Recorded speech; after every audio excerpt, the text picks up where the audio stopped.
The ex-boyfriend of a pregnant woman who was brutally attacked is now facing charges, and so is his roommate. The woman was abducted, set on fire, shot, and left to die after leaving a drive-in movie with her ex-boyfriend. 7 Action News reporter Michael Rosenfield is in Warren with more on the charges. Now, Michael. And Joanne, police say the plan was hatched back in March, all because one of the men did not want another child. State your name? Jamal Rogers, the father of the child, along with his roommate Antonio Mathis, are charged in the brutal attack on 22-year-old LaTanya Bowman. Do you understand each of the charges against you, sir? Yeah. It all began early Saturday morning in this garage on Sherman Street in Warren when Rogers and Bowman returned from a movie. While inside the garage, Antonio Mathis grabbed Bowman from behind and held a gun to her head.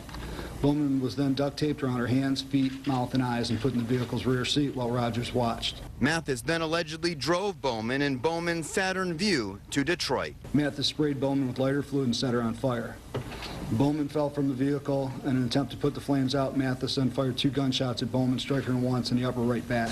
Police say Mathis split, but LaTanya Bowman survived and was able to drive herself to her mom, and then the two went to the hospital. Investigators say Rogers came up with the plan in March after learning his ex-girlfriend was pregnant with his 3rd child.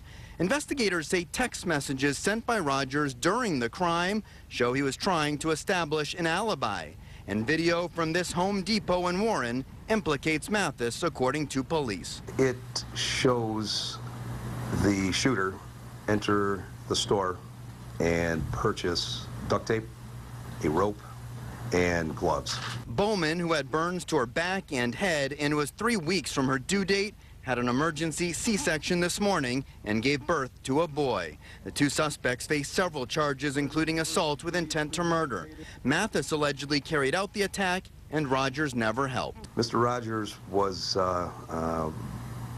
watched this whole episode unfold and then casually went back into the residence, obviously not calling the police, and by his own volition he stated he went to sleep.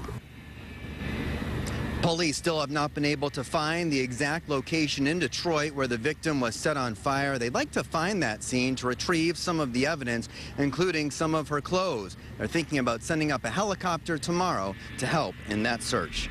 We're live in Warren. Michael Rosenfield, 7 Action News. Thank you, Michael.